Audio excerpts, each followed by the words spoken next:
Good morning વિદ્યાર્થી મિત્રો.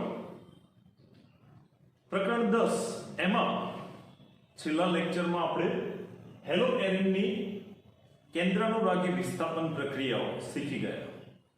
આજના લેક્ચરમાં રાસાયણિક પ્રક્રિયામાં શીખીશું ઇલેક્ટ્રોન અનુરાગી વિસ્થાપન પ્રક્રિયા. મિત્રો, ધોરણ 11 માં બેન્ઝીનની જુદી જુદી ઇલેક્ટ્રોન અનુરાગી વિસ્થાપન પ્રક્રિયાઓ એનો અભ્યાસ આપણે કર્યો હતો. જેમ કે બેન્ઝીનનું chlorination, nitration, sulphonation, Friedel Crafts alkylation, acylation વગેરે. એ જ પ્રમાણેની આ પ્રક્રિયાઓ છે. ફરીથી આપણે આ પ્રક્રિયા હેલોએરિન સંયોજન માટે જોઈએ.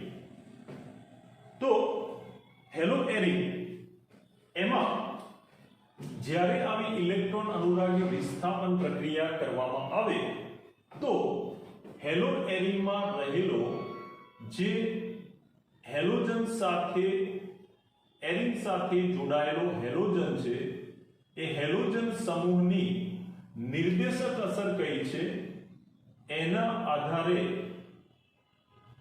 નવો દાખલ થતો સમૂહ એરોમેટિક કેન્દ્રમાં જોડાતો હોય છે. જેમ કે અહીંયા આપણે જો જોઈએ તો એરોમેટિક કેન્દ્રમાં જ્યારે હેલોજન જોડાયેલો હોય તો હેલોજન સમૂહની નિર્દેશક અસર છે ઓર્થોપેરા. કઈ નિર્દેશક અસર? ઓર્થોપેરા. એટલે જ્યારે પણ હેલોએરિનની ઇલેક્ટ્રોન અનુરાગી વિસ્થાપન પ્રક્રિયા કરવામાં આવે તો આ પ્રક્રિયામાં દાખલ થતો નવો સમૂહ એરોમેટિક કેન્દ્રના ઓર્થો સ્થાન ઉપર અને પેરા સ્થાન ઉપર જોડાય એવી જુદી જુદી બે નિપજોનું મિશ્રણ મળે છે. જેમ કે મૂળ પ્રક્રિયા જે હેલોએરિન છે એમાં અહીંયા હેલોજનનું વિસ્થાપન થતું નથી. હેલોએરિનમાં હેલોજન એમને એમ રહેશે, પરંતુ એની નિર્દેશક અસર ઓર્થોપેરા હોવાથી હેલોજન એના 2 નંબરના સ્થાન જેને ઓર્થો કહેવાય એ અને હેલોજનના બરાબર સામે આવેલું સ્થાન જે 4 સ્થાન થશે 1 2 3 4 જેને પેરા સ્થાન કહેવાય. આ ઓર્થો અને પેરા બંને સ્થાન ઉપર રહેલા હાઇડ્રોજન વિસ્થાપિત થઈ અને નવો દાખલ થતો સમૂહ અહીંયા જોડાતો હોય છે. આમ હેલોજન ની નિર્દેશક અસરને કારણે દાખલ થતો સમૂહ ઓર્થો અને એ જ રીતે પેરા સ્થાન ઉપર જોડાય એવી નિપજ નું મિશ્રણ ઇલેક્ટ્રોન અનુરાગી વિસ્થાપન પ્રક્રિયામાં મળતું હોય છે. હવે નવો દાખલ થતો સમૂહ ઓર્થોપેરા ઉપર કેમ જોડાતો હોય એની થોડી વાત કરી લઈએ. ધોરણ 11 માં શીખી ગયા કે જો એરોમેટિક કેન્દ્રમાં કોઈ વિસ્થાપિત સમૂહ જોડાયેલો હોય તો એની નિર્દેશક અસર કઈ છે એના આધારે નવો દાખલ થતો સમૂહ એરોમેટિક કેન્દ્રમાં જોડાતો હોય છે. હેલોએરિન એના જુદા જુદા 5 સંસ્પંદન બંધારણ આપણે અગાઉ શીખી ગયા. જે સંસ્પંદન બંધારણમાં હેલોએરિનના હેલોજન ઉપર જ્યાં અબંધકારક ઇલેક્ટ્રોન યુગ્મ આવેલા છે એને કારણે આ અબંધકારક ઇલેક્ટ્રોન યુગ્મ જ્યારે એરોમેટિક કેન્દ્રના કાર્બન ઉપર જાય છે ત્યારે એનો જે કાર્બન છે એમાં રહેલા પાઈ બંધનું ઇલેક્ટ્રોન યુગ્મ આ રીતે આગળ કેન્દ્રમાં સ્થળાંતર પામે છે. પરિણામે એમાં આ પ્રમાણે સંસ્પંદન બંધારણ જોવા મળે છે. જેમ કે હેલોજન ઉપર રહેલું અબંધકારક ઇલેક્ટ્રોન યુગ્મ જ્યારે સ્થળાંતર પામીને કાર્બન હેલોજન વચ્ચે આ પ્રમાણે પાઈ બંધ રચે તો એરોમેટિક કેન્દ્રના આ પહેલા બીજા કાર્બન વચ્ચે રહેલા પાઈ બંધના ઇલેક્ટ્રોન એ અહીંથી આ બીજા નંબરના કાર્બન ઉપર જાય છે અને પરિણામે એ ઋણ વીજભારિત બને છે. આમ હેલોજનના અબંધકારક ઇલેક્ટ્રોન યુગ્મનું સ્થળાંતર થતું જશે ત્યારે આ જે ઋણ વીજભારિત ઇલેક્ટ્રોન યુગ્મ છે એ કયા સ્થાન ઉપર જાય છે ધ્યાન આપજો. સંસ્પંદન બંધારણ દોરવામાં શું કાળજી લેવાની? તો પહેલું સંસ્પંદન બંધારણ આપણે અહીંયા દર્શાવ્યું, જેમાં હેલોજનનું ઋણ વીજભારિત ઇલેક્ટ્રોન અહીંયા દ્વિબંધ રચશે આ રીતે, ત્યારે આ પાઇબંધના ઇલેક્ટ્રોન આ કાર્બન ઉપર, બીજા નંબરના કાર્બન ઉપર ઋણ વીજભારિત ઇલેક્ટ્રોન તરીકે સ્થળાંતર પામે છે. હવે આ જ પ્રક્રિયા આગળ થાય. જો આ ઋણ વીજભાર એનું સ્થાન, આ ઋણ વીજભારિત જે ઇલેક્ટ્રોન છે એ જો અહીંયા પાઇબંધ રચે તો આ ઇલેક્ટ્રોન વડે બીજા અને ત્રીજા કાર્બન વચ્ચે આ રીતે પાઇબંધ રચાશે. પાઇબંધ રચાશે એટલે અહીંયા જે ઇલેક્ટ્રોન છે ત્રીજા નંબરના કાર્બન અને ચોથા કાર્બન, એ પાઇબંધનું ઇલેક્ટ્રોન યુગ્મ એ ક્યાં આવશે? ચોથા કાર્બન ઉપર. પરિણામે આ બંધના ઇલેક્ટ્રોન ચોથા નંબરના કાર્બન ઉપર આ રીતે આવતા ઇલેક્ટ્રોન ધરાવતું જે ઋણ વીજભાર છે એનું સ્થાન બીજા નંબરના કાર્બન ઉપરથી હવે 4 નંબરના કાર્બન ઉપર થશે. આ વખતે પણ હેલોજન સાથે કાર્બન જે એરોમેટિક કેન્દ્રનો છે એ દ્વિબંધથી જોડાયેલો હોય છે, જેનો અભ્યાસ કેન્દ્રાનુરાગી વિસ્થાપન પ્રક્રિયામાં પણ આપણે જોઈ ગયા. આ જ પ્રમાણે સંસ્પંદન બંધારણમાં ચોથું સંસ્પંદન બંધારણ જોઈએ, જેમાં ફરીથી આ જે પાઇબંધનું ઇલેક્ટ્રોન યુગ્મ ચોથા કાર્બન ઉપર છે, બરાબર, કાર્બનનો ક્રમ આ રીતે થશે. આ પહેલો કાર્બન, આ બીજો કાર્બન, ત્રીજો, ચોથો, પાંચમો અને છઠ્ઠો. ઇલેક્ટ્રોન યુગ્મ જે ચોથા નંબરના કાર્બન પર છે એના વડે હવે જો પાઇબંધ રચાય, ક્યાં રચાય? તો આગળના આ કાર્બન ઉપર ચોથા અને પાંચમા વચ્ચે જો હવે આ પ્રમાણે દ્વિબંધ રચાય, આ ઇલેક્ટ્રોન વડે આ બંને વચ્ચે જો દ્વિબંધ રચાય તો આ પાઈ ઇલેક્ટ્રોનને કારણે આ પાઈ ઇલેક્ટ્રોનનું સ્થળાંતર થશે અને આ પાઈ ઇલેક્ટ્રોન સ્થળાંતર પામીને જશે આગળના કાર્બન ઉપર, એટલે કે 6 નંબરના કાર્બન ઉપર. ચોથા પાંચમા વચ્ચે પાઇબંધ રચાશે. આ ઓલરેડી પાઇબંધ હતો જ હેલોજન સાથે, પણ આ રીતે દ્વિબંધ રચાયેલો જ હતો.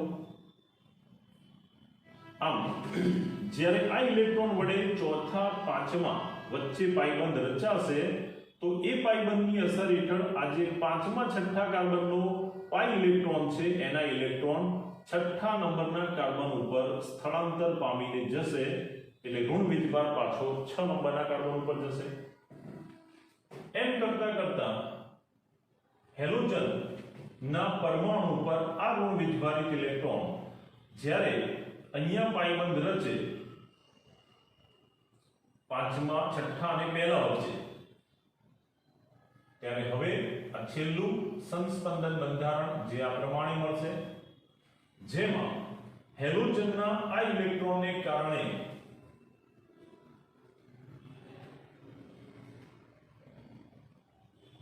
ધ્યાન આપજો, છેલ્લું બંધારણ જેમાં આ બંને પાઇબંધ જે ઓલરેડી જેમ હતા એ પ્રમાણે જ આપણે દર્શાવીએ છીએ, પણ આ ઇલેક્ટ્રોન જે યુગ્મ છે એ છઠ્ઠા અને પહેલા કાર્બન વચ્ચે પાઇબંધ રચે તો અહીંયા પાઇબંધ રચાતા આ જે લાલ રંગથી બતાવેલો પાઇબંધ છે કાર્બન અને હેલોજન વચ્ચેનો, એનું સ્થળાંતર ફરી પાછું હેલોજન ઉપર થશે. એટલે આ ઇલેક્ટ્રોન હેલોજન ઉપર આવતા હવે હેલોજન ફરીથી આ રીતે એના 3 અબંધકારક ઇલેક્ટ્રોન યુગ્મ પુનઃ પ્રાપ્ત કરશે, જેમાં આ ઇલેક્ટ્રોન છઠ્ઠા પહેલા વચ્ચે પાઇબંધ રચશે. આ પાઇબંધનું ઇલેક્ટ્રોન મૂળ હેલોજન ઉપર જતા ફરી પાછું કાર્બન હેલોજન બંધ એ એક બંધ બની જશે, CX બંધ. હવે અહીંયા દર્શાવેલા જુદા જુદા 5 જે સંસ્પંદન બંધારણ છે તમને કદાચ પહેલું અને પાંચમું બંધારણ સરખું લાગે, પણ એ વાસ્તવમાં છે નહીં. બંનેમાં CH બંધ એકલ બંધ છે પહેલા અને પાંચમા બંધારણમાં. આ પહેલું સંસ્પંદન બંધારણ, બીજું સંસ્પંદન બંધારણ, 3, 4 અને 5. જે પૈકી પહેલું અને પાંચમું સરખા જેવું લાગે છે ને, તમે ધ્યાનથી જુઓ તો પહેલા બંધારણમાં જ્યાં પહેલા અને બીજા કાર્બન વચ્ચે દ્વિબંધ છે, ધ્યાન આપજો બરાબર, પહેલા બીજા વચ્ચે દ્વિબંધ છે, ત્યારે અહીંયા પહેલા બીજા વચ્ચે જુઓ એક બંધ છે, દેખાય? પહેલા બીજા વચ્ચે એકલ બંધ છે. એ જ રીતે જ્યાં અહીંયા બીજા ત્રીજા કાર્બન વચ્ચે એકલ બંધ છે, સિંગલ બોન્ડ, જ્યારે અહીંયા બીજા ત્રીજા કાર્બન વચ્ચે દ્વિબંધ છે. આમ ધ્યાનથી જોતા આ પહેલા બંધારણમાં જ્યાં જ્યાં દ્વિબંધ છે ત્યાં અહીંયા એકલ બંધ, અને જ્યાં અહીંયા એકલ બંધ છે બીજો ત્રીજો ચોથો પાંચમો છઠ્ઠો પહેલો, તો અહીંયા જુઓ બીજા ત્રીજા વચ્ચે દ્વિબંધ છે, દ્વિબંધ દ્વિબંધ. આમ 5 જુદા જુદા સંસ્પંદન બંધારણ હેલો એરિનમાં મળે છે, જે પૈકી એના 3 જુદા જુદા સંસ્પંદન બંધારણ જે છે, 3 જુદા જુદા સંસ્પંદન બંધારણ કયા? નંબર 2, 3 અને 4. જો એમાં તમે ધ્યાનથી જુઓ તો બીજા ત્રીજા અને ચોથા આ 3 સંસ્પંદન બંધારણમાં હેલો એરિનમાં ઋણ વીજભાર એ ક્યાં જોવા મળે છે? બીજા નંબરનું જે ઓર્થો સ્થાન કહેવાય, એ રીતે ચોથા નંબરનું જે પણ પેરા સ્થાન કહેવાય, અને છઠ્ઠા નંબરનું જે પણ ઓર્થો સ્થાન કહેવાય વિષમ ગળી દિશામાં. આમ બંધારણ 2, 3 અને 4 માં ઋણ વીજભાર C2, C4 અને C6 જે અનુક્રમે ઓર્થો, પેરા અને ઓર્થો ના સ્થાન કહેવાય, એના ઉપર આ ઇલેક્ટ્રોન યુગ્મ ઋણ વીજભારિત ઇલેક્ટ્રોન યુગ્મ આ કાર્બન પર જોવા મળે છે. જો ઓર્થોના 2 અને પેરા સ્થાન ઉપર જો ઋણ વીજભાર હોય તો જ્યારે ઇલેક્ટ્રોન અનુરાગી વિસ્થાપન પ્રક્રિયા કરીએ ત્યારે ઇલેક્ટ્રોન અનુરાગી પ્રક્રિયક જે કેવો હોય? ધન વીજભારિત. જેમ કેન્દ્રાનુરાગી પ્રક્રિયક ઋણ વીજભારિત હોય, બરાબર? આપણે એવું કહીએ કે કેન્દ્રાનુરાગી પ્રક્રિયક જે અબંધકારક ઇલેક્ટ્રોન ધરાવતો હોય, ઋણ હોય, એ કેન્દ્ર એનાથી વિરુદ્ધ વીજભાર પ્રત્યે આકર્ષાય, માટે આપણે એને કેન્દ્રાનુરાગી કહીએ છીએ.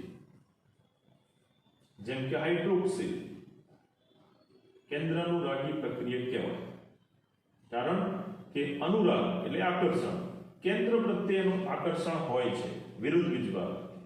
એ જ રીતે આલ્કાઇલ સમૂહ, નાઇટ્રો સમૂહ, હેલો સમૂહ જેવા ધન વીજભારિત સમૂહ ઋણ વીજભાર એટલે કે ઇલેક્ટ્રોન પ્રત્યે આકર્ષાય છે, માટે આવા સમૂહને ઇલેક્ટ્રોન અનુરાગી પ્રક્રિયક કહે છે. આપણે આવા પ્રક્રિયકની પ્રક્રિયાઓ જોઈશું, બરાબર?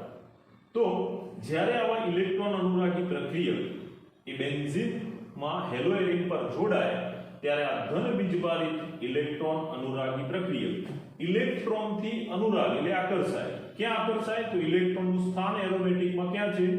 બીજા, ચોથા અને છઠ્ઠા કાર્બન ઉપર. બીજા કાર્બન ઉપર, ચોથા કાર્બન ઉપર અને છઠ્ઠું જે ઓર્થો અને પેરા સ્થાન કહેવાય. આમ હેલો એરિનમાં હેલોજનની હાજરીને કારણે એની નિર્દેશક અસર ઓર્થો પેરા હોવાથી ઇલેક્ટ્રોન અનુરાગી પ્રક્રિયક હેલો એરિનમાં આવેલા ઓર્થો અને પેરા સ્થાન ઉપર હુમલો કરીને જોડાય છે અને એરોમેટિક નિપજ આપે છે. એવી કેટલીક પ્રક્રિયાઓનો અભ્યાસ આપણે કરીશું. બીજું કે બેન્ઝીન એ પણ આવી જ ઇલેક્ટ્રોન અનુરાગી વિસ્થાપન પ્રક્રિયા આપે છે, પરંતુ બેન્ઝીન જે પ્રક્રિયા આપે છે, જેટલી સરળતાથી ઇલેક્ટ્રોન અનુરાગી વિસ્થાપન પ્રક્રિયા આપે છે, એના કરતા હેલોએરિનની ઇલેક્ટ્રોન અનુરાગી વિસ્થાપન પ્રક્રિયાઓ પ્રમાણમાં થોડી મુશ્કેલ હોય છે. એટલે વધારે પ્રક્રિયા પરિસ્થિતિ વધારે પ્રબળ બનાવવી પડે તો ઇલેક્ટ્રોન અનુરાગી વિસ્થાપન પ્રક્રિયાઓ થતી હોય છે, જેના પાછળના કેટલાક જવાબદાર કારણો જોઈએ. તો એક પ્રશ્ન છે, ધ્યાન આપજો કે બેન્ઝીન કરતા હેલોએરિનની ઇલેક્ટ્રોન અનુરાગી વિસ્થાપન પ્રક્રિયા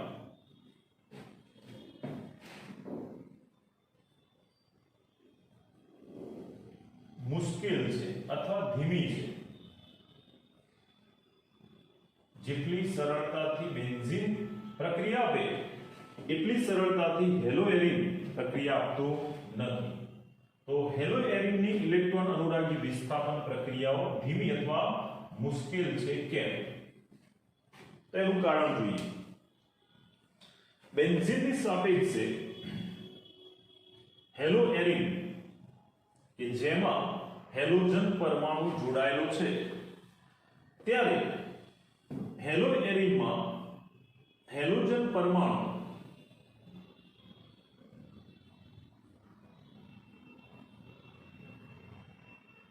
જે વિદ્યુત ઋણતા વધારે ધરાવે, એટલે કાર્બનની સાપેક્ષે હેલોજનની વિદ્યુત ઋણતા અથવા ઇલેક્ટ્રોન આકર્ષક ક્ષમતા વધારે છે, એટલે બંધના ઇલેક્ટ્રોન કઈ તરફ જશે? હેલોજન તરફ જશે.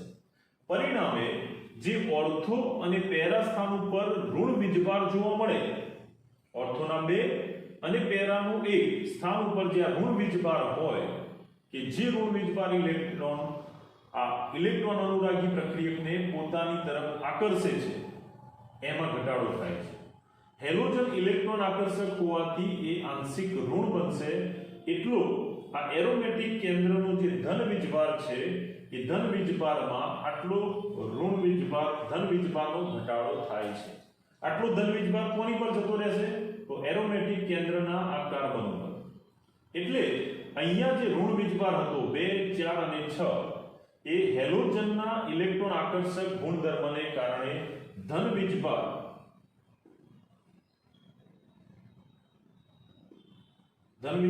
બને. બીજા શબ્દોમાં કહીએ તો 2, 4 અને 6 સ્થાન ઉપર ઋણ વીજભાર ઇલેક્ટ્રોનને કારણે આ જે ઋણ વીજભાર હતો એની પ્રબળતા ઘટે છે. એટલે જ્યારે કોઈ નવો ઇલેક્ટ્રોન આકર્ષક સમૂહ જોડાય તો એનું આકર્ષણ અહીંયા ધીમું થઈ જશે. બીજું,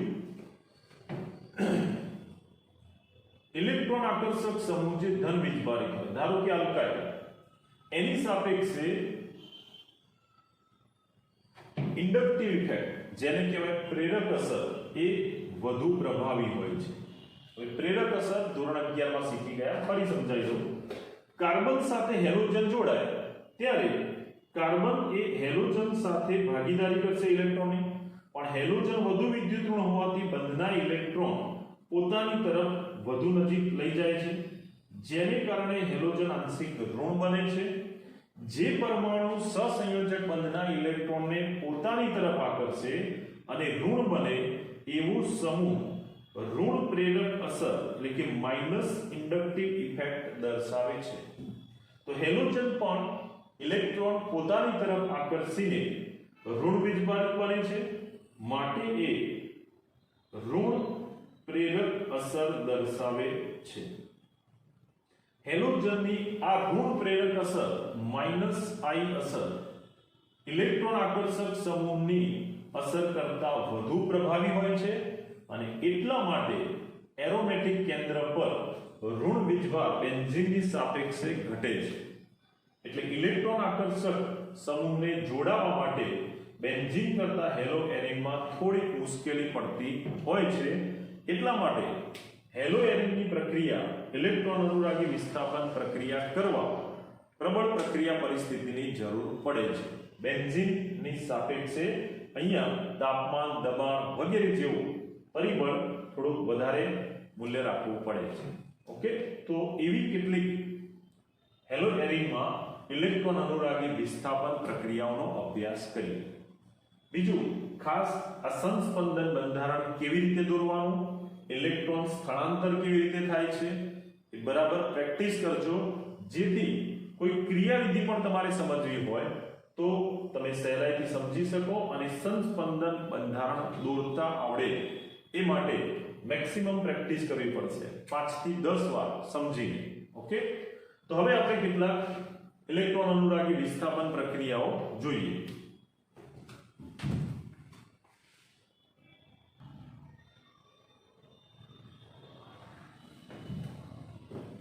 હવે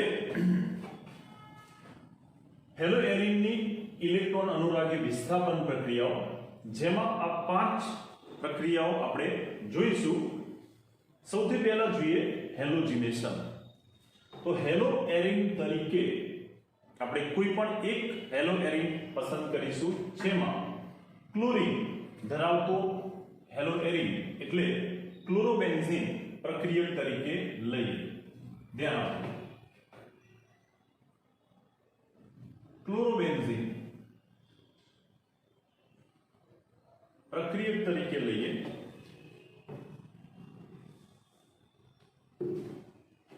અને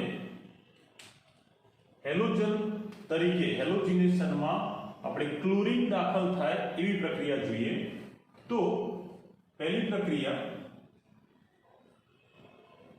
જેનું નામ છે હેલોજિનેશન એમાં હેલોજન અણુ તરીકે આપણે ક્લોરીન દાખલ કરવાની પ્રક્રિયા કરીએ તો હેલોજન ઉમેરાવાની પ્રક્રિયા એટલે હેલોજિનેશન થશે જો આપણે હેલોજન તરીકે ક્લોરીન દાખલ કરીએ તો એ ક્લોરીનેશન કહેવાય ફ્લોરીન દાખલ કરીએ તો ફ્લોરીનેશન બ્રોમીન દાખલ કરીએ તો બ્રોમિનેશન આયોડીન દાખલ કરીએ તો આયોડિનેશન એવું કહેવાય પરંતુ આ ખૂબ જ પ્રતિક્રિયાત્મક અને આ અતિ ધીમો હોવાથી મોટા ભાગે ક્લોરીનેશન અને બ્રોમિનેશન પ્રક્રિયાઓ હેલોજિનેશનમાં મળતી હોય છે તો આપણે હેલો એરિન તરીકે લઈએ ક્લોરોબેન્ઝીન અને એનું ક્લોરીનેશન જોઈએ તો હેલો એરિન તરીકે આપણે લઈએ છીએ અહીંયા ક્લોરોબેન્ઝીન એરોમેટિક કેન્દ્રમાં ક્લોરીન જોડાયેલો છે પ્રક્રિયકનું નામ થશે ક્લોરોબેન્ઝીન હેલો એરિન તરીકે શું લઈએ છીએ આપણે ક્લોરોબેન્ઝીન પ્રક્રિયક તરીકે હવે એની હેલોજિનેશન પ્રક્રિયા કરીએ અહીંયા આપણે ક્લોરીન સાથેની પ્રક્રિયા કરીશું જેથી આ કહેવાશે ક્લોરીનેશન કઈ પ્રક્રિયા કહેવાય ક્લોરીનેશન તો ક્લોરીન સાથે કરવામાં આવતી પ્રક્રિયા એટલે થશે ક્લોરીનેશન અને ક્લોરીન સાથેની પ્રક્રિયા સરળતાથી થાય એ માટે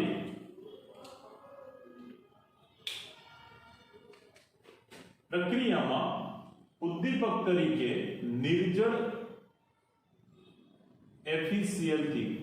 FeCl3 નિર્જળ ફેરિક ક્લોરાઇડ નો ઉદ્દીપક તરીકે ઉપયોગ કરવામાં આવે છે જ્યારે ફેરિક ક્લોરાઇડ નો ઉદ્દીપક તરીકે ઉપયોગ કરીએ અને ક્લોરીન દાખલ કરવાની પ્રક્રિયા કરવામાં આવે તો આ ક્લોરીન એમાં રહેલા ક્લોરીનના બે જુદા જુદા પરમાણુ ધ્યાન આપજો પ્રક્રિયાને આપણે થોડુંક સમજીને પૂર્ણ કરીશું ક્લોરીન અણુ જે છે સામાન્ય રીતે ક્લોરીનમાંથી ક્લોરાઇડ આયન જ બનતો હોય પરંતુ જ્યારે ક્લોરીનેશન પ્રક્રિયા કરવામાં આવે તો ક્લોરીનનો જે અણુ છે એ અણુમાં આ રીતે વિષમ વિભાજન થાય છે વિષમ વિભાજન થતા ક્લોરીનના ભાગીદારીના ઇલેક્ટ્રોન કોઈ એક પરમાણુ પાસે રહી જશે જે ક્લોરાઇડ આયનમાં ફેરવાશે। આ ક્લોરાઇડ આયન જે ઋણ વીજભારિત છે એ કેન્દ્રાનુરાગી પ્રક્રિયક થશે। કેવો પ્રક્રિયક થશે? કેન્દ્રાનુરાગી પ્રક્રિયક। પરંતુ જે ક્લોરીન પરમાણુ ઇલેક્ટ્રોન ગુમાવે છે એ ધન વીજભારિત બને છે અને ધન વીજભાર ધરાવતો આવો સમૂહ કોની પ્રત્યે આકર્ષાય? ઇલેક્ટ્રોન પ્રત્યે। માટે એ શું કહેવાશે? ઇલેક્ટ્રોન અનુરાગી, જેને ક્લોરો પ્રક્રિયક તરીકે ઓળખવામાં આવે એ થશે ઇલેક્ટ્રોન અનુરાગી।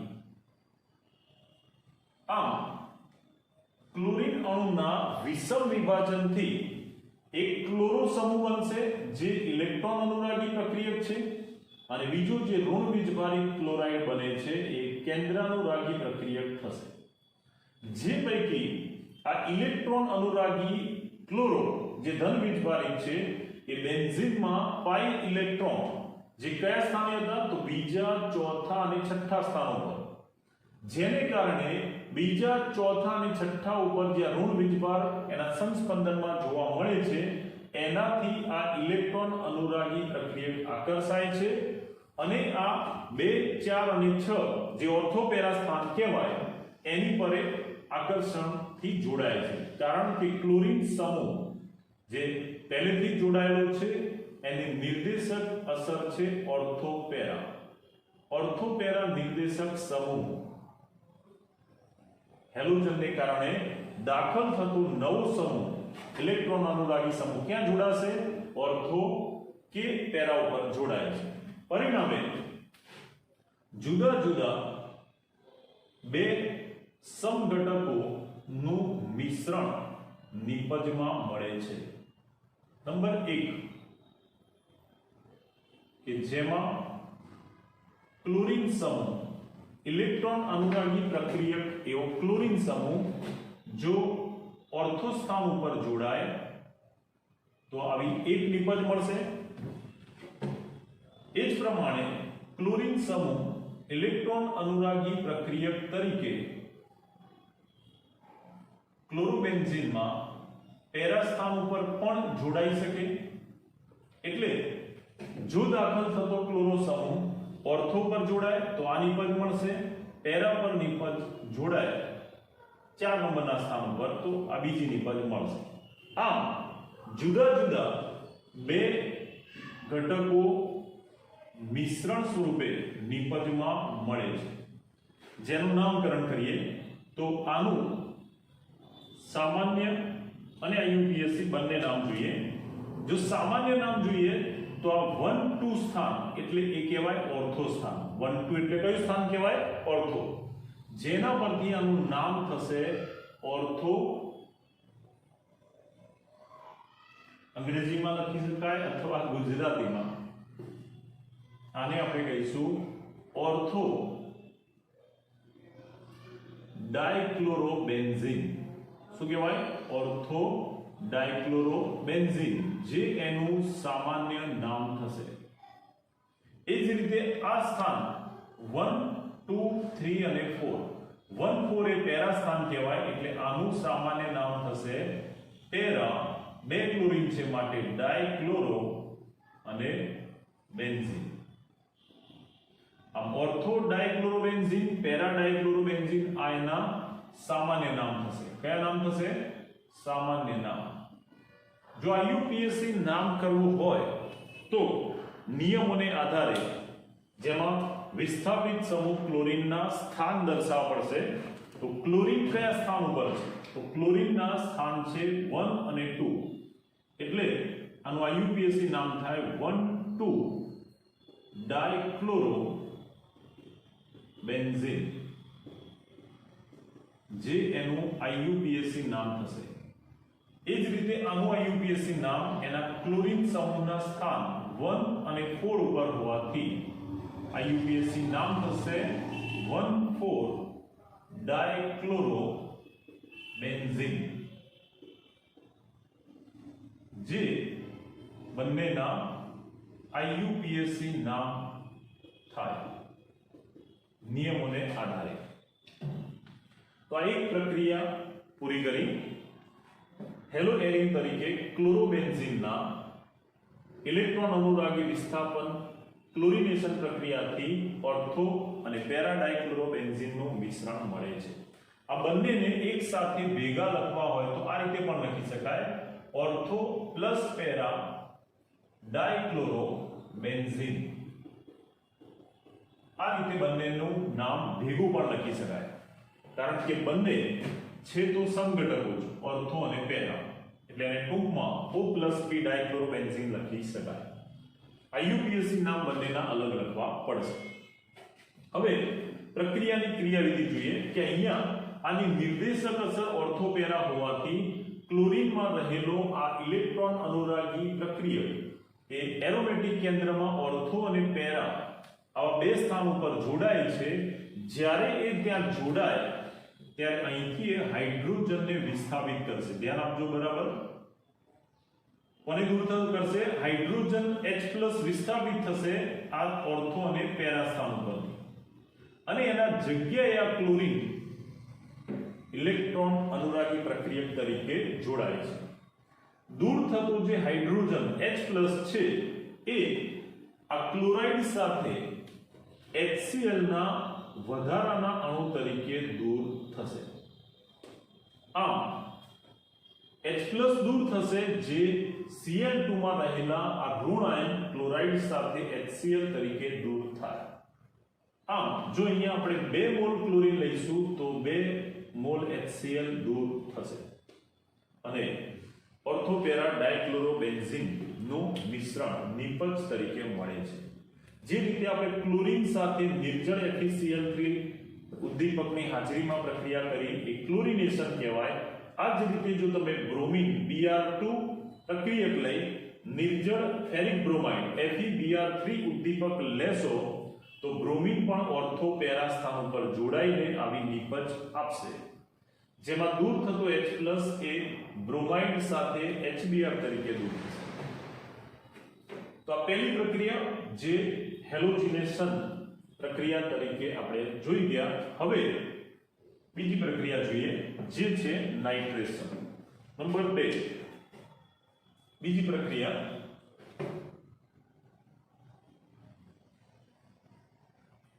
જે છે નાઇટ્રેશન પ્રક્રિયા.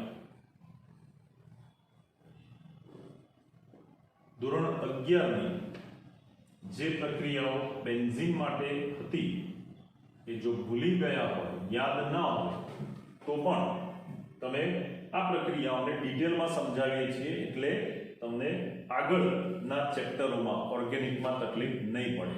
બરાબર ધ્યાન આપીને સમજજો. નાઇટ્રેશન પ્રક્રિયા એટલે શું? જેમ હેલોજન ઉમેરવાની પ્રક્રિયા હેલોજિનેશન કહેવાય, એ રીતે ઇલેક્ટ્રોન અનુરાગી પ્રક્રિયક તરીકે નાઇટ્રો સમૂહ, કયો સમૂહ? નાઇટ્રો NO2+, જેને નાઇટ્રો સમૂહ કહેવાય. આ નાઇટ્રો સમૂહ એરોમેટિક કેન્દ્રમાં દાખલ થવાની પ્રક્રિયા, ઇલેક્ટ્રોન અનુરાગી સમૂહ નાઇટ્રો સમૂહ દાખલ કરવાની અથવા ઉમેરવાની પ્રક્રિયાને નાઇટ્રેશન પ્રક્રિયા કહેવાય. હેલોજિનેશનમાં હેલોજન ઉમેરાય, ક્લોરિનેશનમાં ક્લોરીન ઉમેરાય, એમ નાઇટ્રેશન પ્રક્રિયા એટલે નાઇટ્રો સમૂહ એરોમેટિક કેન્દ્રમાં જોડાય. તો અહીંયા પણ એક પ્રક્રિયક લઈ લઈએ હેલો એરિન તરીકે. અહીંયા પણ પ્રક્રિયક લઈએ છીએ આપણે ક્લોરોબેન્ઝીન. ક્લોરોબેન્ઝીન પ્રક્રિયક તરીકે લઈ અને એની નાઇટ્રેશન પ્રક્રિયા કરીએ.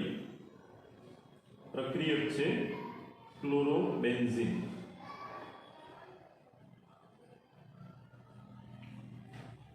એની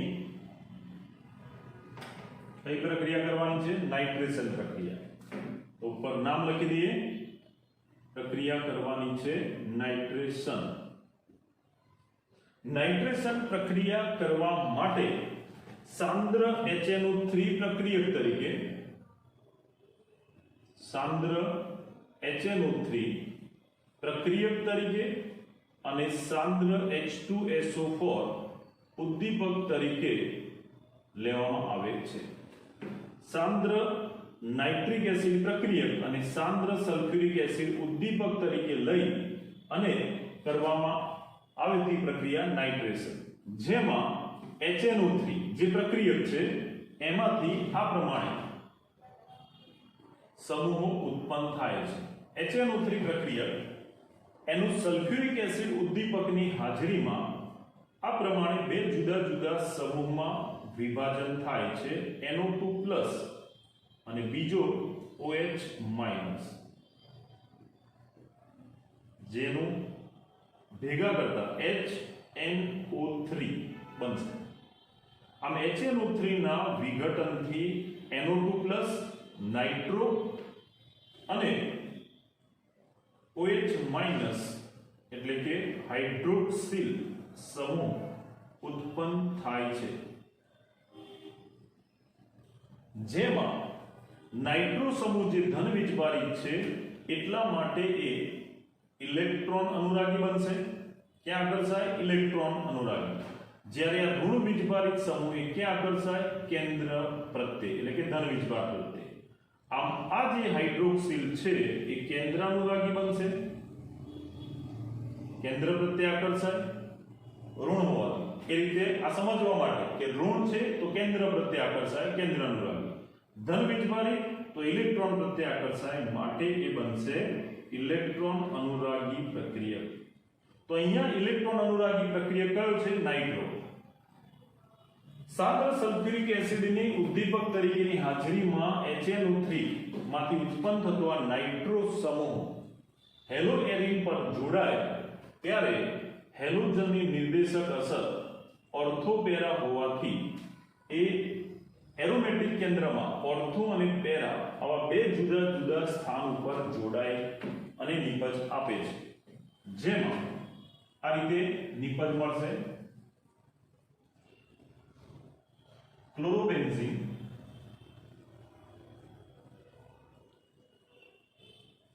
જેનું બંધારણ હતું આ પ્રમાણે.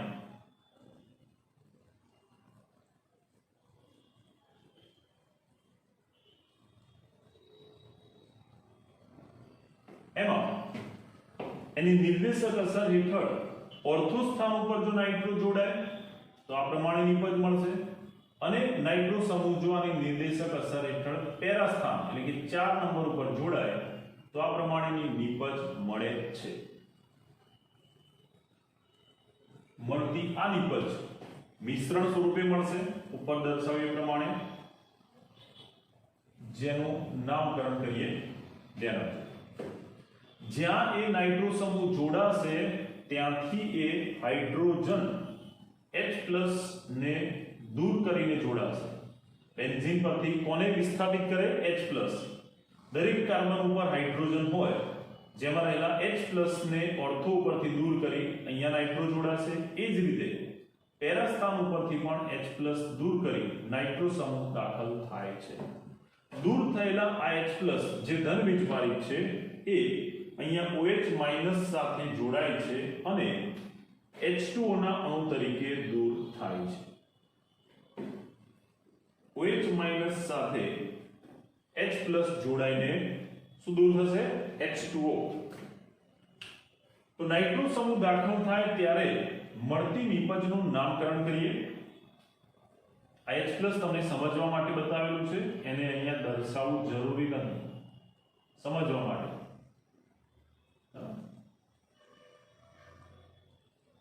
પરીક્ષામાં અથવા જવાબ લખતી વખતે દર્શાવવો જરૂરી નથી. તો આ રીતે તમને એવું થાય કે H2O કેવી રીતે બને? તો આ H+ દૂર થાય છે, જે OH- સાથે H2O તરીકે દૂર થાય. હવે આનું નામકરણ કરીએ, IUPAC નામકરણ કરીએ. તો IUPAC નામકરણમાં સૌથી પહેલા કે વધુ ક્રિયાશીલ સમૂહ કયો છે? તો ક્લોરો.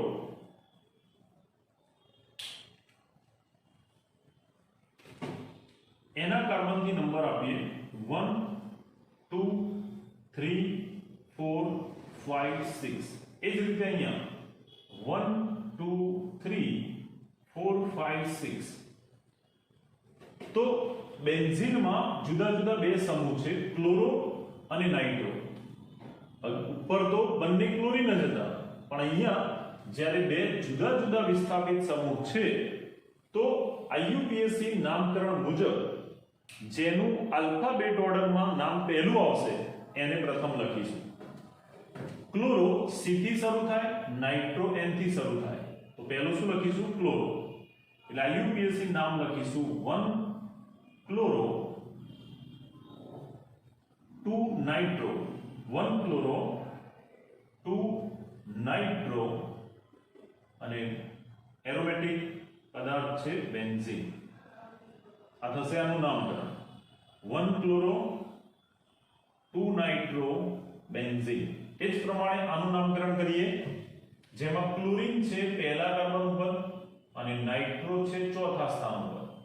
અહીંયા પણ આલ્ફાબેટમાં ક્લોરીન પહેલા લખીશું એટલે આનું નામ થશે 1 ક્લોરો 4 નાઇટ્રો. નાઇટ્રો કયા સ્થાન ઉપર? ચોથા ઉપર. 4 નાઇટ્રો બેન્ઝીન, જે આ બીજા સમઘટક નિપજનું IUPAC નામકરણ થશે.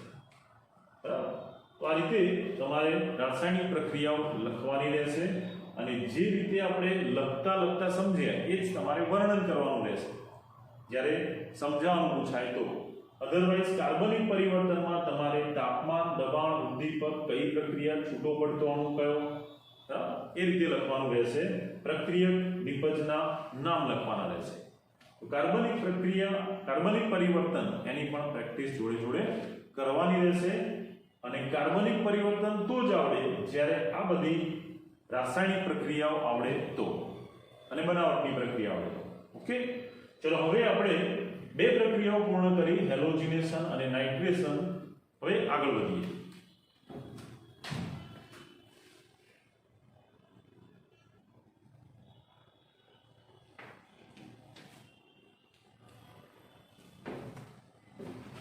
હવે ત્રીજી પ્રક્રિયા જોઈએ, સલ્ફોનેશન. સલ્ફોનેશન એટલે સલ્ફોનિક એસિડ સમૂહ SO3H+. સલ્ફોનિક એસિડ સમૂહ ઉમેરવાની અથવા દાખલ કરવાની પ્રક્રિયા એને સલ્ફોનેશન કહે છે. તો સલ્ફોનિક એસિડ SO3H સમૂહ દાખલ કરવા માટે આ પ્રમાણે પ્રક્રિયા કરવાની રહેશે. ક્લોરોબેન્ઝીનનું સલ્ફોનેશન કરવા માટે ક્લોરોબેન્ઝીન પ્રક્રિયક તરીકે લઈ અને જ્યારે એનું સલ્ફોનેશન કરવામાં આવે ત્યારે સલ્ફોનેશન કરવા માટે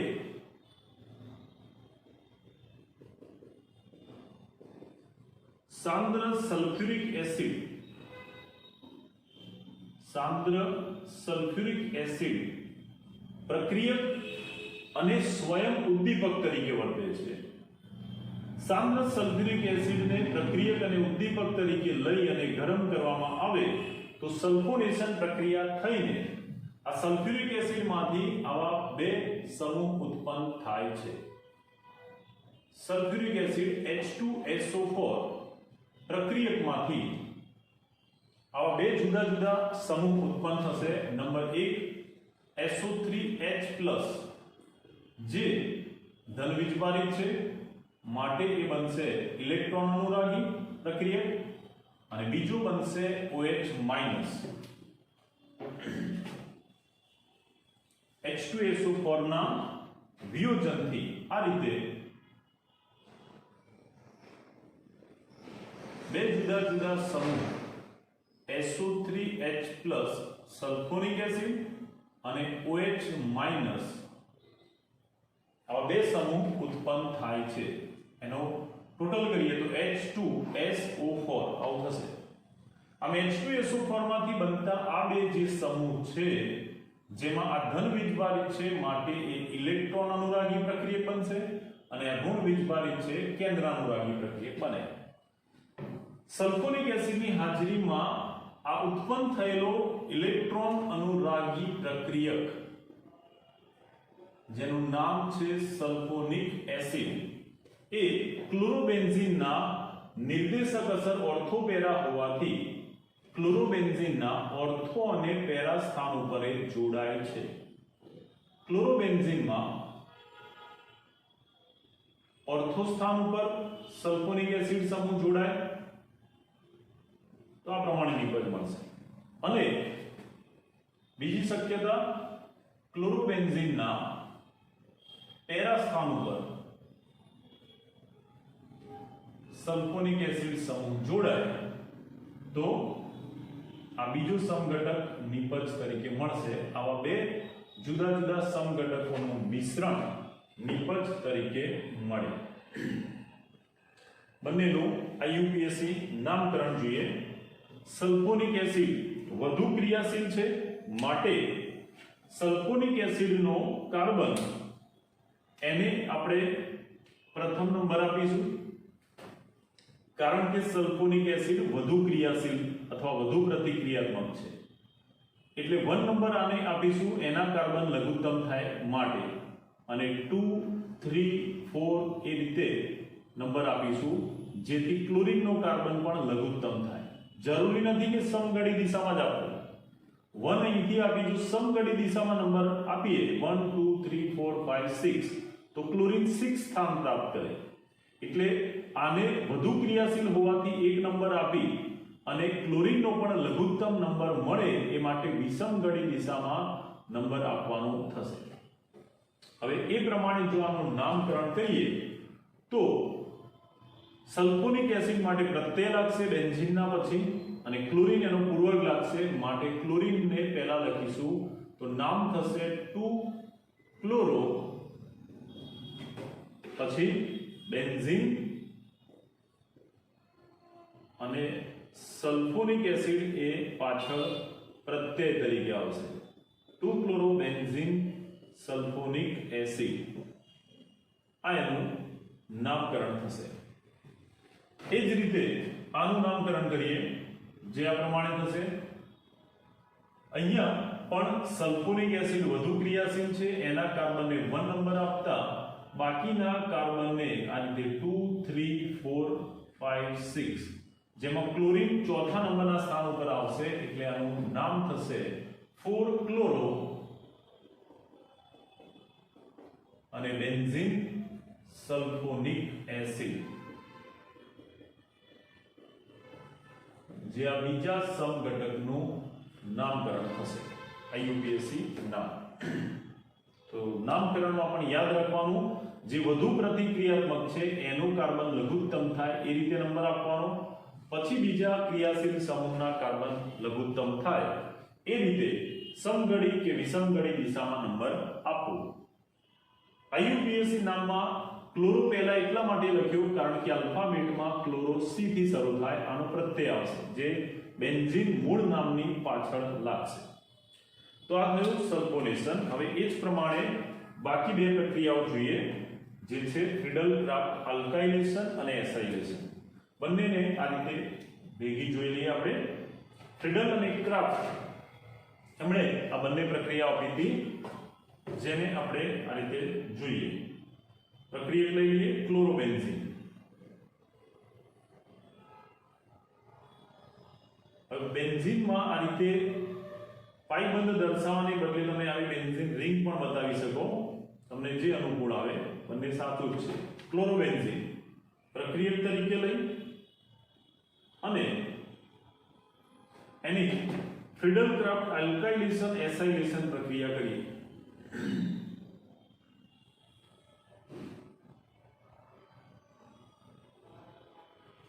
પહેલા જોઈએ આપણે Friedel Crafts alkylation. Friedel Crafts alkylation. તો આલ્કાઇલેશન નો અર્થ થશે આલ્કાઇલ સમૂહ દાખલ કરવાની પ્રક્રિયા. આલ્કાઇલ સમૂહ ઇલેક્ટ્રોન અનુરાગી પ્રક્રિયક તરીકે ઉમેરાય એવી પ્રક્રિયા આલ્કાઇલેશન પ્રક્રિયા કહેવાય. જેમ કે અલ્કાઇલ સમૂહ તરીકે મિથાઇલ, ઇથાઇલ વગેરે સમૂહ અલ્કાઇલ સમૂહ તરીકે દાખલ કરી શકાય. તો અલ્કાઇલ સમૂહ તરીકે આપણે દાખલ કરીએ છીએ મિથાઇલ. જો મિથાઇલ સમૂહ દાખલ કરવો હોય, જે અલ્કાઇલ સમૂહ દાખલ કરવો હોય એને અનુરૂપ આલ્કાઇલ હેલાઇડ પ્રક્રિયક લેવો પડે. આપણે મિથાઇલ સમૂહ દાખલ કરવા માટે પ્રક્રિયક તરીકે અહીંયા લઈએ છીએ મિથાઇલ ક્લોરાઇડ. મિથાઇલ ક્લોરાઇડ પ્રક્રિયક તરીકે લઈએ અને નિર્જળ AlCl3 ઉદ્દીપક તરીકે.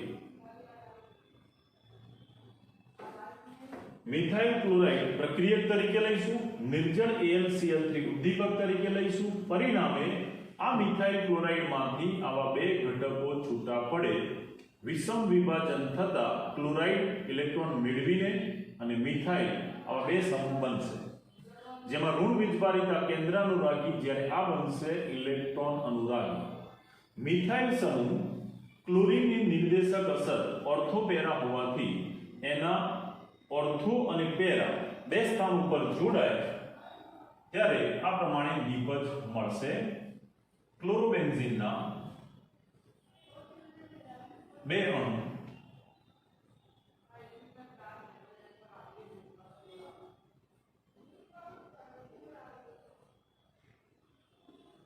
જેમાં દાખલ થતો મિથાઇલ સમૂહ ઓર્થો સ્થાન ઉપર જોડાઈ શકે અથવા પેરા સ્થાન ઉપર જોડાઈ શકે, જેને અનુરૂપ જુદી જુદી આવી બે નિપજોનું મિશ્રણ મળે છે. નામકરણ કરીએ. નામકરણમાં આ થશે ટોલ્યુઇન. આખું Cl સિવાયનો બાકી ભાગ એને ટોલ્યુઇન કહેવાય. એના ઓર્થો સ્થાન ઉપર ક્લોરીન છે એટલે આ ઓર્થો ક્લોરો ટોલ્યુઇન નામકરણ કરી શકાય. Ortho chloro toluene. એ જ રીતે આનું નામકરણ થશે પેરા. આ ટોલ્યુઇન એના પેરા સ્થાન ઉપર ક્લોરીન છે એટલે આ થશે પેરા ક્લોરો ટોલ્યુઇન. જેનું IUPAC નામકરણ કરવું હોય તો મિથાઇલ કરતા ક્લોરીન વધુ ક્રિયાશીલ છે, એનો કાર્બન લઘુત્તમ અંક પ્રાપ્ત કરે એ રીતે નંબર આપતા મિથાઇલ ક્લોરીન પહેલા ઉપર આવશે. એટલે IUPAC નામકરણમાં આ રીતે લખી શકાય 1 ક્લોરો અને 2 મિથાઇલ અને એરોમેટિક કેન્દ્ર છે બેન્ઝીન. આનું IUPAC નામ થશે. એ જ રીતે આનું IUPAC નામ લખવું હોય તો ક્લોરીન વધુ ક્રિયાશીલ છે, એનો કાર્બન લઘુત્તમ થાય એ રીતે નંબર આપતા ક્લોરીન પહેલા કાર્બન ઉપર એટલે 1 ક્લોરો 4 મિથાઇલ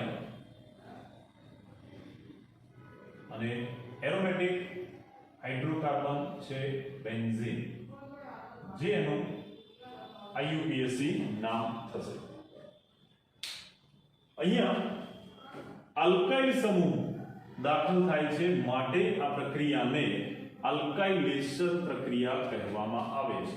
કઈ પ્રક્રિયા કહેવાશે? આલ્કાઇલેશન પ્રક્રિયા. તો આ પ્રક્રિયા થઈ આલ્કાઇલેશનની પ્રક્રિયા. નંબર 4 ચોથી પ્રક્રિયા જે છે ફ્રીડલ-ક્રાફ્ટ આલ્કાઇલેશન. એ અહીંયા આપણે પૂર્ણ કરી. આ પ્રક્રિયા આલ્કાઇલેશન પ્રક્રિયા થઈ. હવે એ જ પ્રમાણે બીજી પ્રક્રિયા જોઈએ જે છે એસાઇલેશન પ્રક્રિયા. નંબર 2 બીજી પ્રક્રિયા જોઈએ જે છે એસાઇલેશન પ્રક્રિયા. હવે એસાઇલ એટલે શું? ધ્યાન આપજો. C double bond O R આ સમૂહને એસાઇલ સમૂહ કહેવામાં આવે છે. કયો સમૂહ કહેવાય આને? એસાઇલ સમૂહ. COR આ સમૂહ એસાઇલ સમૂહ કહેવાય. જ્યાં R તરીકે જુદા જુદા અલ્કાઇલ હોઈ શકે. જેમ કે અહીંયા આપણે પ્રક્રિયા કરીશું ત્યારે R તરીકે મિથાઇલ મૂકીએ તો C double bond O CH3 બે કાર્બન વાળો આ સમૂહ જેને આ રીતે લખી શકાય COCH3 ભેગો, જેનું નામ છે એસિટાઇલ સમૂહ. કયો સમૂહ કહેવાય? એસિટાઇલ. બે કાર્બન વાળો આ એસાઇલ એટલે એસિટાઇલ સમૂહ. આ સમૂહને આપણે એરોમેટિક કેન્દ્રમાં ઇલેક્ટ્રોન અનુરાગી પ્રક્રિયાથી દાખલ કરીએ. તો હવે પાંચમી પ્રક્રિયા જે અહીંયા જોડે જોઈશું આપણે, ફ્રીડલ-ક્રાફ્ટ એસાઇલ સમૂહ દાખલ કરવાની પ્રક્રિયા, એને કહેવાય એસાઇલેશન. કઈ પ્રક્રિયા? એસાઇલેશન. તો હવે પ્રક્રિયા જોઈએ આપણે, ફ્રીડલ-ક્રાફ્ટ એસાઇલેશન.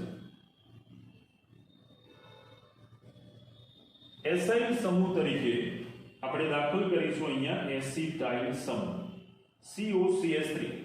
આ એસિટાઇલ સમૂહ દાખલ કરવા માટે પ્રક્રિયક લઈએ CH3COCl, CH3COCl, જેનું નામ થશે એસિટાઇલ ક્લોરાઇડ. બરાબર?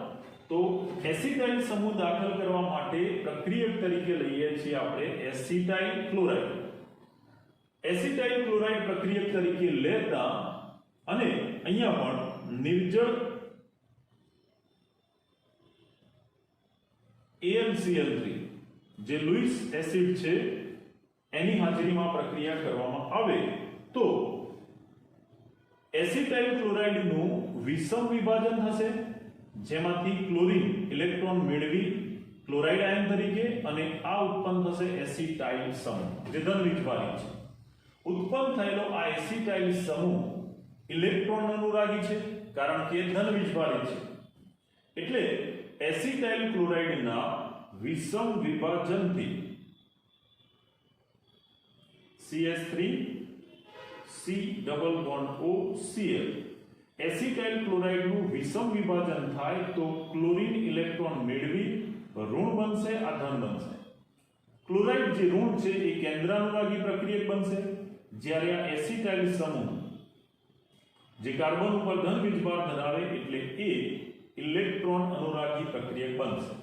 હવે આ ઇલેક્ટ્રોન અનુરાગી પ્રક્રિયક એ એરોમેટિક કેન્દ્રમાં જોડાય ત્યારે ક્લોરીનની ઓર્થોપેરા નિર્દેશક અસરને કારણે દાખલ થતો એસિટાઇલ સમૂહ જુદા જુદા બે સ્થાન ઉપર જોડાઈ શકે. નંબર 1, જો દાખલ થતો આ એસિટાઇલ સમૂહ આ કાર્બનથી ઓર્થો સ્થાન ઉપર જોડાય તો આ રીતે C double bond O CH3 acetyl સમૂહ ઓર્થો ઉપર જોડાય, અથવા તો એસિટાઇલ સમૂહ અહીંયા પેરા સ્થાન ઉપર જોડાય C double bond O CH3. આમ એસિટાઇલ સમૂહ ઓર્થો કે પેરા ઉપર જોડાય આવા બે જુદા જુદા સમઘટકોનું મિશ્રણ નિપજમાં મળશે. અહીંયા દરેકમાં આપણે જોઈએ કે ઓર્થો પેરા આવા બે સમઘટકો મળે છે, પરંતુ ઓર્થો સ્થાન ઉપર જોડાતો જે સમૂહ છે એને હેલોજનનું આ નજીક હોવાને કારણે અવકાશીય અવરોધ દાખલ થશે. હેલોજન જે ઇલેક્ટ્રોન આકર્ષક સમૂહ છે એની સાથે જ્યારે ઓર્થો સ્થાન ઉપર કોઈ પણ સમૂહ જોડાય, પછી એસિટાઇલ હોય, મિથાઇલ હોય કે સલ્ફોનિક એસિડ હોય, ઓર્થો સ્થાન એ હેલોજનની નજીકનું સ્થાન છે, માટે દાખલ થતા ઇલેક્ટ્રોન આકર્ષક સમૂહ ને આના ઋણ વીજભાર, ક્લોરીનના અબંધકારક ઇલેક્ટ્રોનના ઋણ વીજભારનું અપાકર્ષણ લાગે છે અને અવકાશી અવરોધ નડે છે. માટે ઓર્થો સ્થાન ઉપર જોડાય એવી નિપજ પ્રમાણમાં ઓછી મળે છે.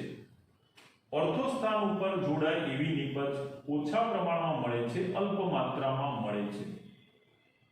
એટલા માટે ગૌણ નિપજ થશે. જ્યારે પેરા સ્થાન ઉપર હેલોજન કરતા અહીંયા અંતર વધી જાય, હેલોજન અને દાખલ થતા ઇલેક્ટ્રોન અનુરાગી સમૂહ વચ્ચે અહીંયા મહત્તમ અંતર છે, માટે કોઈ પણ ઇલેક્ટ્રોન અનુરાગી સમૂહ પેરા સ્થાન ઉપર સરળતાથી જોડાય છે.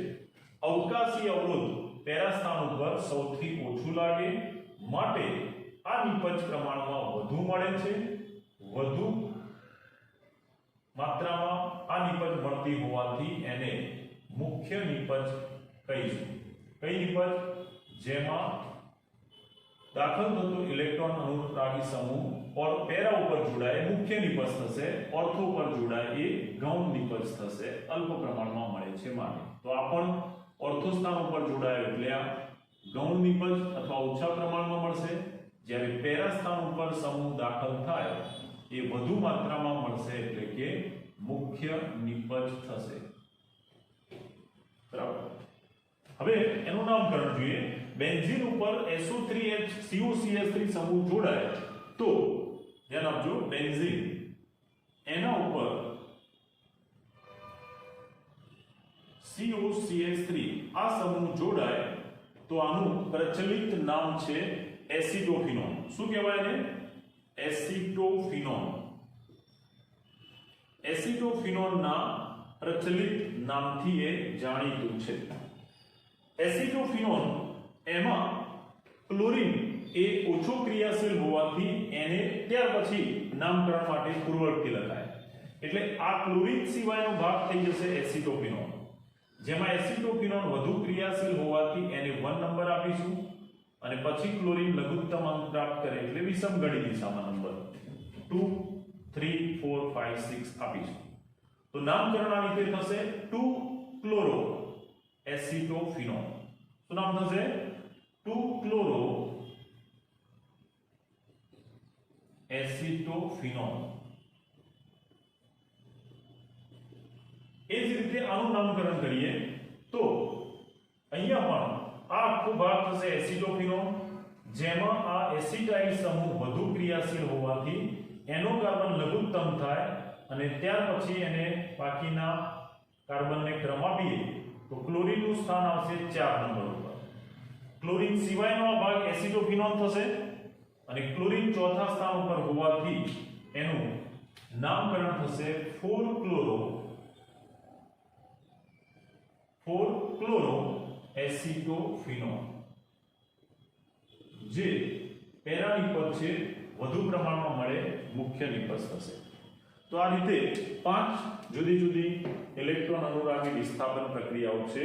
ફ્રીડલ-ક્રાફ્ટ આલ્કાઇલેશન અને એસાઇલેશન બંનેમાં જ્યાં હાઇડ્રોજન દાખલ થાય, મિથાઇલ દાખલ થાય ત્યાંથી હાઇડ્રોજન છૂટો પડશે અને આ દૂર થતા H+ સાથે આ ઋણ ઘટક જે ક્લોરાઇડ હતો એ અહીંયા HCl અણુ તરીકે દૂર થશે. એ જ રીતે એસિટોફિનોન દાખલ થાય ત્યાંથી પણ H+ છૂટો પડશે, જે Cl- સાથે HCl ના વધારાના અણુ સ્વરૂપે દૂર થાય છે. બરાબર. તો ખૂબ સહેલી પ્રક્રિયાઓ છે, પણ 2 થી 3 વાર લખવાની અને 2-3 વાર જાતે મોઢે લખી શકો ત્યાં સુધી એને તૈયાર કરવાની રહેશે.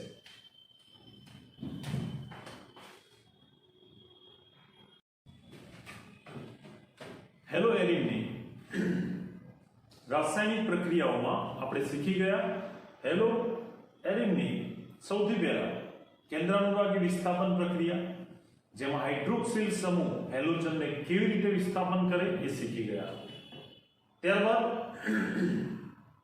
બીજા નંબરે ઇલેક્ટ્રોન અનુરાગી વિસ્થાપન ની પ્રક્રિયાઓ, એમાં ક્લોરિનેશન, હેલોજનેશન તરીકે, ત્યારબાદ નાઇટ્રેશન, સલ્ફોનેશન, અલ્કાઇલેશન અને એસાઇલેશન જેવી પ્રક્રિયાઓ શીખ્યા.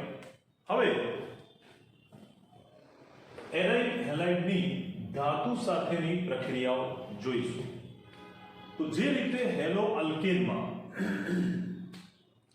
જુદા જુદા 2 ધાતુઓ સાથે પ્રક્રિયા જોઈ હતી, એ જ પ્રમાણે અહીંયા પણ આપણે સોડિયમ અને મેગ્નેશિયમ ધાતુ સાથે હેલો એરિનની અથવા એરાઇલ હેલાઇડની પ્રક્રિયાઓ જોઈશું.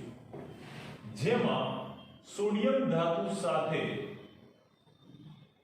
જુદા જુદા 2 પ્રકારની પ્રક્રિયા જોઈશું. નંબર 1 જે છે વુડ્સ ફિટિંગ પ્રક્રિયા અને નંબર 2 છે ફિટિંગ્સ પ્રક્રિયા.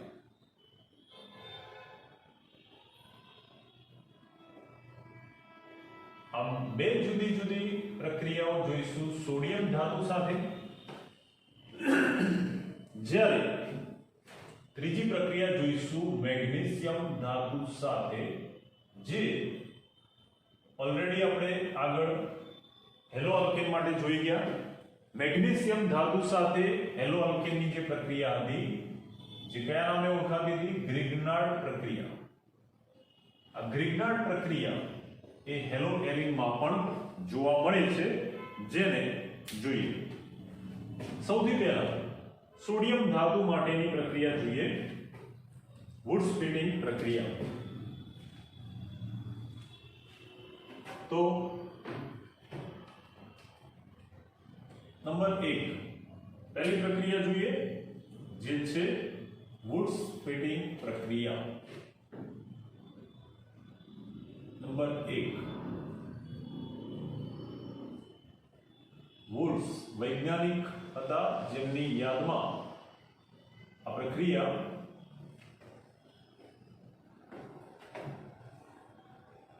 વુડ સ્પ્લિટિંગ પ્રક્રિયા નામ આપવામાં આવેલું છે.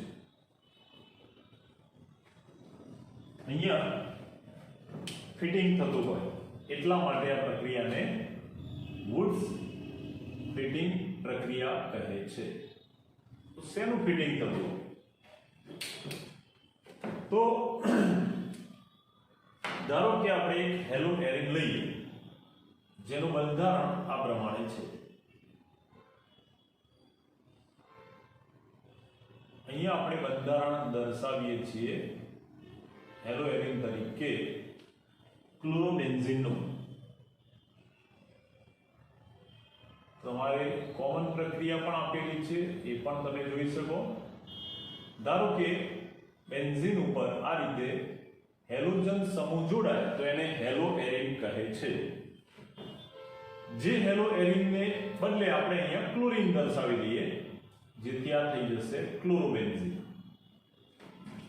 જો એની હેલો એરિન અથવા અહીંયા ક્લોરોબેન્ઝીન લઈએ, આવો કોઈ પણ તમે હેલોજન લઈ શકો. અહીંયા હેલોજન તરીકે ક્લોરીન, બ્રોમિન જેવા હેલોજન એનો ઉપયોગ કરી શકાય. અને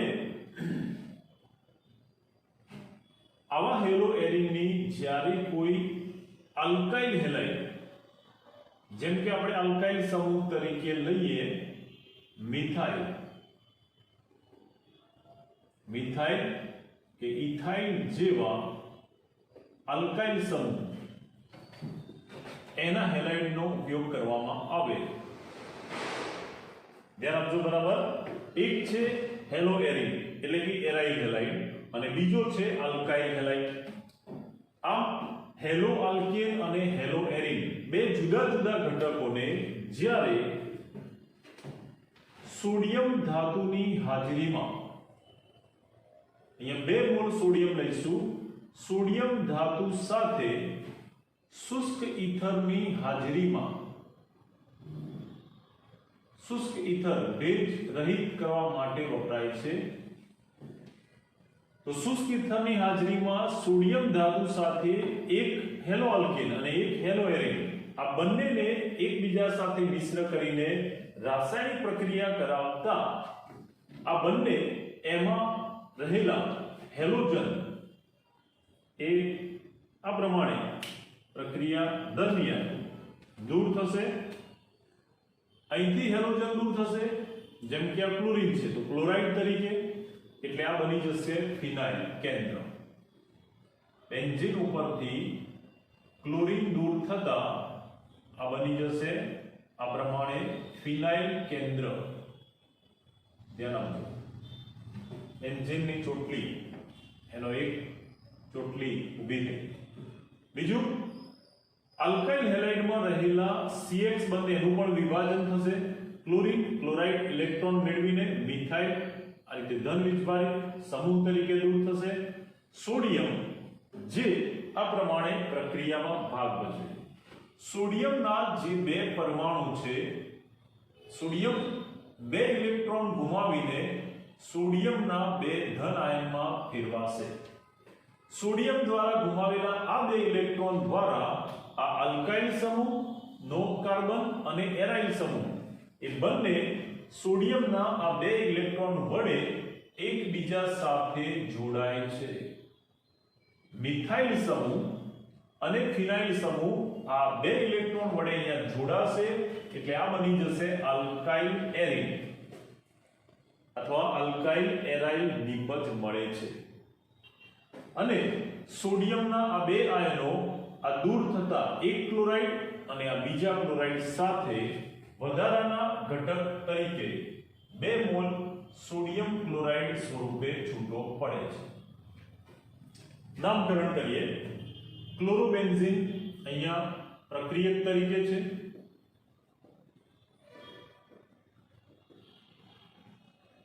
જ્યારે નિપજ તરીકે ઉત્પન્ન થતું ઘટક બેન્ઝીન ઉપર જ્યારે CH3 હોય તેનું એક નામ થશે મિથાઇલ બેન્ઝીન, જે ટોલ્યુઇનના પ્રચલિત નામથી જાણીતું છે. ટોલ્યુઇનના પ્રચલિત નામથી પણ આ જાણીતું છે. તો નિપજ બનશે ટોલ્યુઇન અથવા મિથાઇલ બેન્ઝીન. આ પ્રક્રિયામાં એક અલ્કાઇલ સમૂહ અને એક એરાઇલ સમૂહ બંને એકબીજા સાથે જોડાય છે એટલે કે ફિટિંગ થાય છે. એટલા માટે આ પ્રક્રિયાને વુડ્સ ફિટિંગ પ્રક્રિયા કહે છે. આ જ પ્રમાણે આપણે બ્રોમિન ધરાવતો હેલો એરિન લઈ શકીએ. મિથાઇલને બદલે ઇથાઇલ સમૂહ ધરાવતો હેલો આલ્કેન લઈએ તો એ પ્રમાણે અહીંયા નિપજ મળશે. પણ મળતી નિપજમાં મૂળ પ્રક્રિયકના મિશ્રણમાં રહેલા કુલ કાર્બન, આ 6 કાર્બન વાળો અને આ 1 કાર્બન વાળો, એમ કુલ 6 અને 1 કાર્બન વાળા જે હાઇડ્રોકાર્બનનું મિશ્રણ હતું એમાંથી કુલ 7 કાર્બન ધરાવતો એરાઇલ નિપજ મળે છે. મૂળ પ્રક્રિયકમાં 6 કાર્બન એરિનના 1 કાર્બન હેલો આલ્કેનનો જે મિશ્ર થઈને ફિટિંગ પ્રક્રિયાથી કુલ કાર્બન 6 + 1 એટલે 7 કાર્બન ધરાવતી નિપજ આપે છે. આ પ્રક્રિયા વુડ્સ ફિટિંગ પ્રક્રિયા તરીકે ઓળખાય છે. હવે બીજી પ્રક્રિયા જોઈએ જે છે ફિટિંગ પ્રક્રિયા. નંબર 2 બીજી પ્રક્રિયા જે કંઈ આ જ પ્રમાણેની છે. ફિટિંગ પ્રક્રિયા.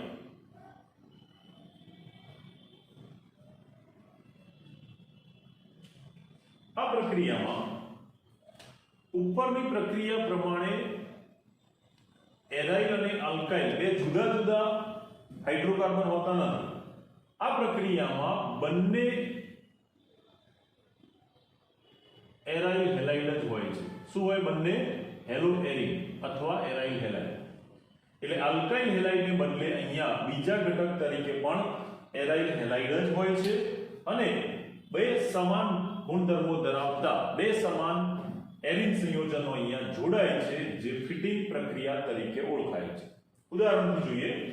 દાખલા તરીકે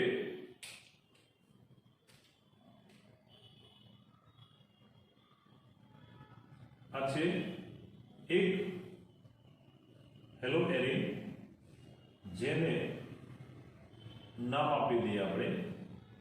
આ છે બ્રોમોબેન્ઝીન.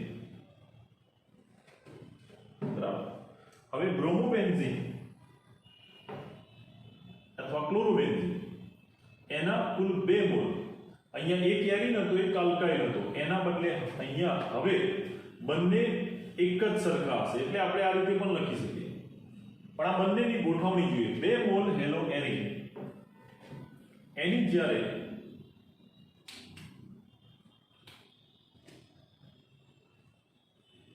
બે મોલ સોડિયમ ધાતુ સાથે શુષ્ક ઇથર ની હાજરીમાં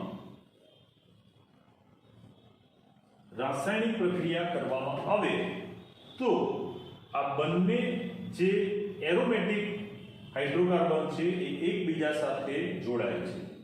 કુલ અહીંયા આપણે 2 મોલ પ્રક્રિયક લીધો છે. પ્રક્રિયકનું નામ છે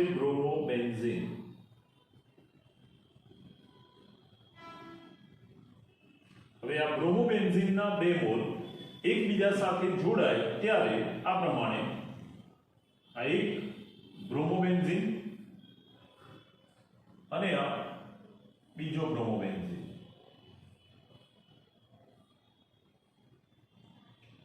જેમાંથી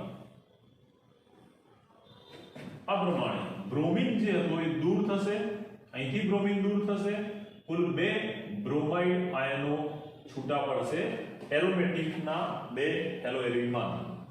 આમ કુલ બે મોલ હેલોએરિન બ્રોમોબેન્ઝીનમાંથી બે બ્રોમાઇડ છૂટા પડશે ત્યારે બનતા બે ફિનાઇલ એકબીજા સાથે જોડાય છે અને એકબીજા સાથે જોડાતા બે ફિનાઇલ જોડાય છે માટે આનું નામ થશે બાયફિનાઇલ. શું કહેવાય એને? બાયફિનાઇલ, અથવા એને કહેવાય ડાયફિનાઇલ. બાય અથવા ડાયફિનાઇલ તરીકે ઓળખવામાં આવે છે. ડાયફિનાઇલ નિપજ એમાં કુલ બે એરોમેટિક ફિનાઇલ કેન્દ્રો એકબીજા સાથે જોડાય છે, ફિટ થાય છે માટે આને ફિટિંગ પ્રક્રિયા કહેવાય. વુડ્સ ફિટિંગ પ્રક્રિયામાં એક એરિન અને એક આલ્કાઇલ હોય, જ્યારે ફિટિંગ પ્રક્રિયામાં બંને એરોમેટિક હેલાઇડ હશે. બરાબર? તો આ પ્રમાણે નિપજ મળશે ડાયફિનાઇલ અથવા એને બાયફિનાઇલ પણ કહેવાય.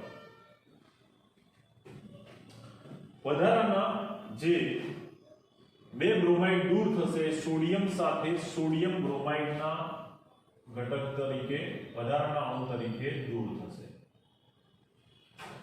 આ બાયફિનાઇલને તમે આ રીતે પણ દર્શાવી શકો. આ એક ફિનાઇલ કેન્દ્ર અને આ બીજું ફિનાઇલ કેન્દ્ર,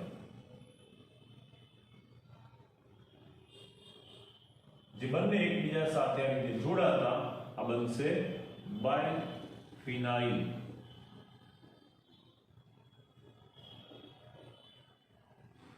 તો બે ફિનાઇલ કેન્દ્રો અહીંયા જોડાય છે માટે થતી આ પ્રક્રિયાને ફિટિંગ પ્રક્રિયા કહેવામાં આવે છે. તો બંને વચ્ચે તફાવત આલ્કાઇલ અને એરાઇલ હેલાઇડનો જ છે. બરાબર? આમાં એક એરાઇલ એક આલ્કાઇલ છે, આમાં બંને એરાઇલ છે, જે ફિટિંગ પ્રક્રિયા તરીકે ઓળખાય છે. હવે ત્રીજી પ્રક્રિયા જોઈએ, જે છે ગ્રિગ્નાર્ડ પ્રક્રિયા. નંબર 3, ત્રીજી પ્રક્રિયા ગ્રિગ્નાર્ડ પ્રક્રિયા. ઓલરેડી આપણે હેલો અલ્કેન માટે આ પ્રક્રિયા શીખેલા છીએ એટલે તમને બધી આવડવી જ જોઈએ જો આગળની તૈયાર કરી હોય તો.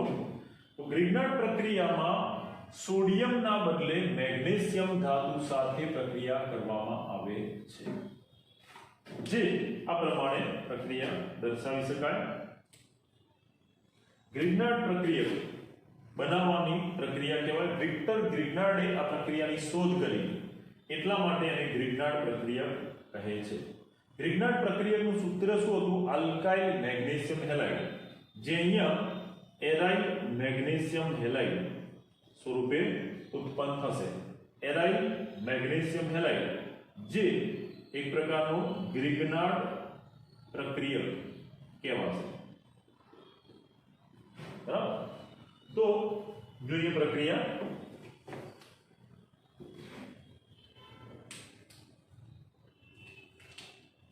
હેલોએરિન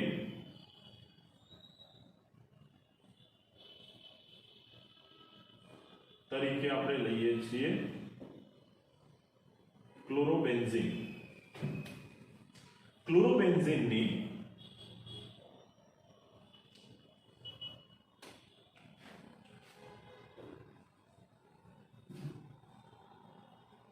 મેગ્નેશિયમ ધાતુ સાથે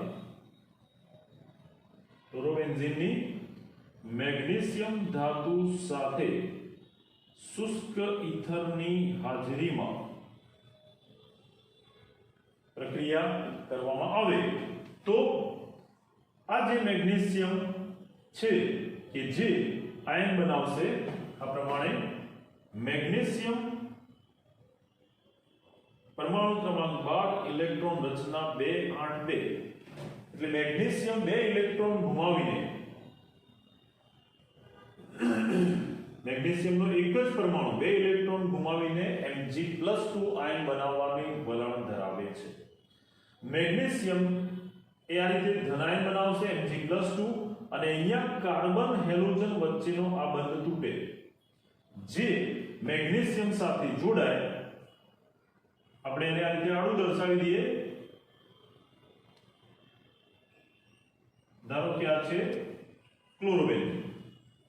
તો ક્લોરોબેન્ઝીનનો આ બંધ તૂટવાથી ક્લોરાઇડ ઉત્પન્ન થશે અને આ ધન વીજભારિત ફિનાઇલ ઉત્પન્ન થશે, જે બંને મેગ્નેશિયમના આ Mg+2 આયન સાથે જોડાય. ક્લોરાઇડ પાસે તો ઓલરેડી વધારાના ઇલેક્ટ્રોન છે કે જેના વડે Mg+2 સાથે જોડાશે, પણ ફિનાઇલ કેન્દ્રનો કાર્બન જે ઇલેક્ટ્રોન ધરાવતો નથી એ આ બે ઇલેક્ટ્રોન વડે Mg+2 સાથે જોડાશે. એટલે આ પ્રમાણે મેગ્નેશિયમની બંને સંયોજકતા પૂર્ણ થશે. મેગ્નેશિયમ એ ફિનાઇલ અને ક્લોરાઇડ સાથે જોડાઈને આ રીતે બનાવશે ફિનાઇલ મેગ્નેશિયમ ક્લોરાઇડ. ફિનાઇલ મેગ્નેશિયમ ક્લોરાઇડ જે પ્રકારનો એરાઇલ મેગ્નેશિયમ હેલાઇડ કહેવાય, જે ગ્રિગ્નાર્ડ પ્રક્રિયક થશે. આગળ આપણે જોઈ ગયા ગ્રિગ્નાર્ડ પ્રક્રિયકનું એસિડિક પ્રોટોન આપે એવા એમોનિયા, H2O, મિથેનોલ જેવા જુદા જુદા પ્રક્રિયકો સાથે પ્રક્રિયા કરતા એને ફિનાઇલ માંથી બેન્ઝીન જેવા અથવા એરોમેટિક હાઇડ્રોકાર્બનમાં રૂપાંતર કરી શકાય. તો અહીંયા આપણે હેલોએરિનની જુદી જુદી ત્રણ પ્રક્રિયાઓ, બે સોડિયમ ધાતુ સાથે વુડસ્પેટિંગ અને ફિટિંગ પ્રક્રિયા, અને ત્રીજી પ્રક્રિયા ગ્રિગ્નાર્ડ પ્રક્રિયા, જે મેગ્નેશિયમ ધાતુ સાથે હેલોએરિનની પ્રક્રિયાથી ગ્રિગ્નાર્ડ પ્રક્રિયક એરાઇલ મેગ્નેશિયમ હેલાઇડ બનાવાય છે. ઓકે, તો લખીને તૈયાર કરવી પડશે. 3 થી 5 વાર જાતે લખવાની. મોઢે જાતે લખી ના શકો ત્યાં સુધી તમારે એને લખીને તૈયાર કરવાની રહેશે. ઓકે.